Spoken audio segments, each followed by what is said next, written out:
Here with me now is Reverend Jesse Jackson. It's great to see you today. Good to see you, Contessa. Let me ask you, when Bernie Sanders endorsed you in 1988 for president, are you thinking that you're going to return the favor?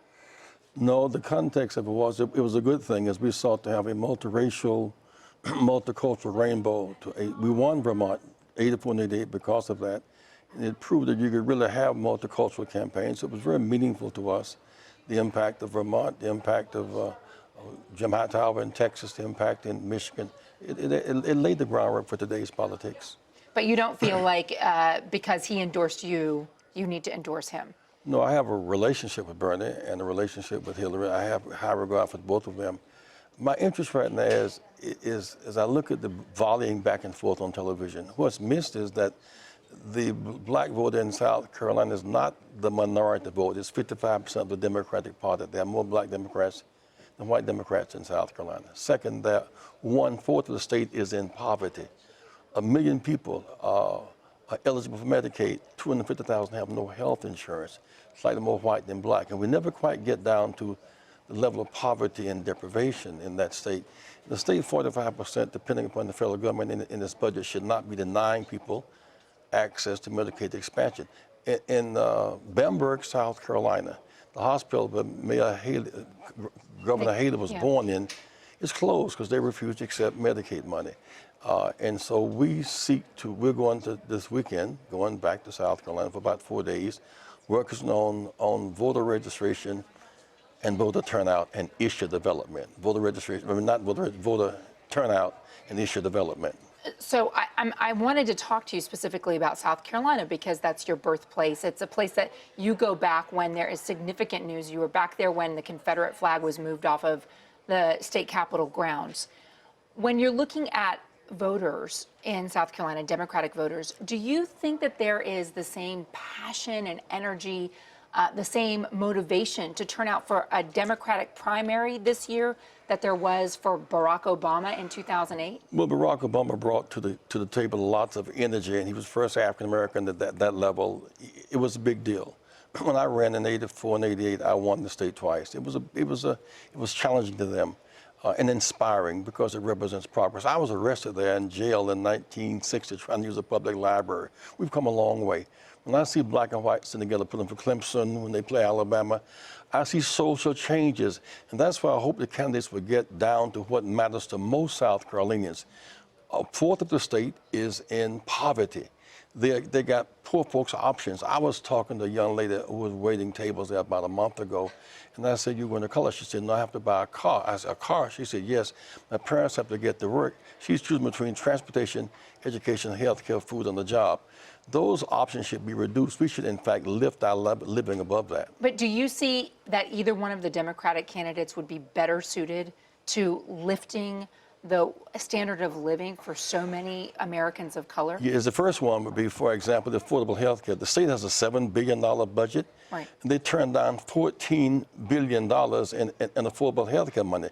That alone would lift many people out of poverty, just the Affordable Health Care Act.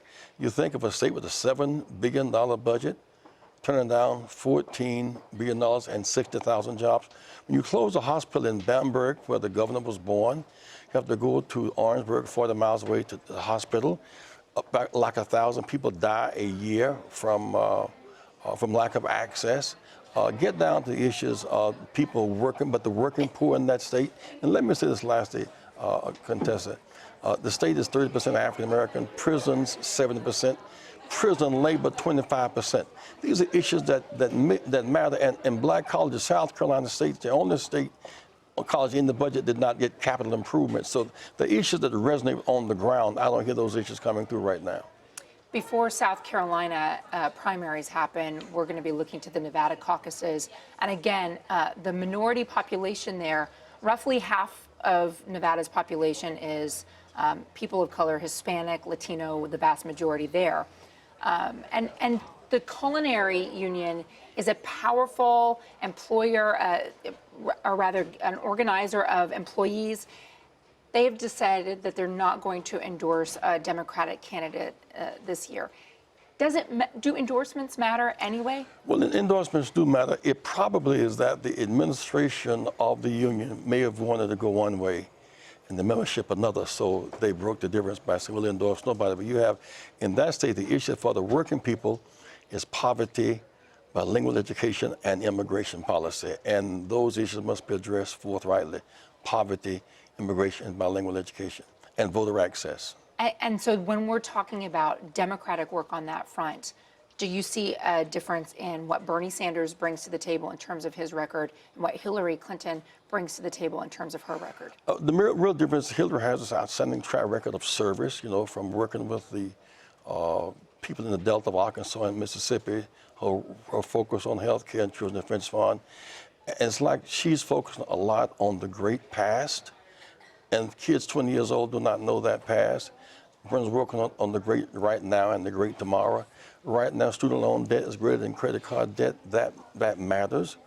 Working poor people matters. Lack of access to health care right now matters. And so I think that those who are guiding her campaign must do well to sharpen up our focus on today and tomorrow, not just resume. It sounds to me like you think that the platform that Bernie Sanders is out campaigning on is the one that should be most relevant to people who want to achieve the great American dream. Right now, he is running a crusade and she's running a campaign. He's focused on issues that are not beyond her zone of interest, that must be emphasized more. She too has a position that voter Section 4, removed from the Voting Rights Act in Shelby, Alabama, was hurtful. But say that. Black colleges like South Carolina State and Bend, they've lost money because of Parent Plus loans. Remind you again, the African Americans in South Carolina are the majority, not the minority, and they must be addressed in meaningful ways. Okay, so let me ask you, when people come out and they're watching, I mean, all these cameras are trained on Bernie Sanders going for the breakfast meeting with Reverend Al Sharpton in Manhattan, saying, oh, he's now going to try and shore up his support among African-American voters in South Carolina, and he's going to stop in New York City to do that first. Or on the other hand, you have attention turning to the Congressional Black Caucus that came out and endorsed Hillary Clinton, and elected members of Congress said, we're going to go down to South Carolina, we're going to hit the campaign trail, we're going to work actively to make sure that people turn out to vote for Hillary Clinton. Does it annoy you that people talk about African-American voters as a monolithic voting bloc? No, I am concerned, however, that we are targeted for voter registration and targeted for voter turnout, but not targeted for development.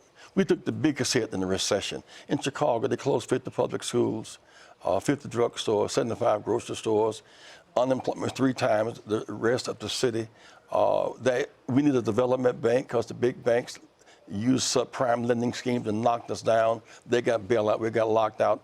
So down on the ground where the pain is not being addressed as they attack and counterattack these one-liners. We need an express plan for reconstruction. Like the plan, the issue in Flint is not just bad water, that's an ethical issue.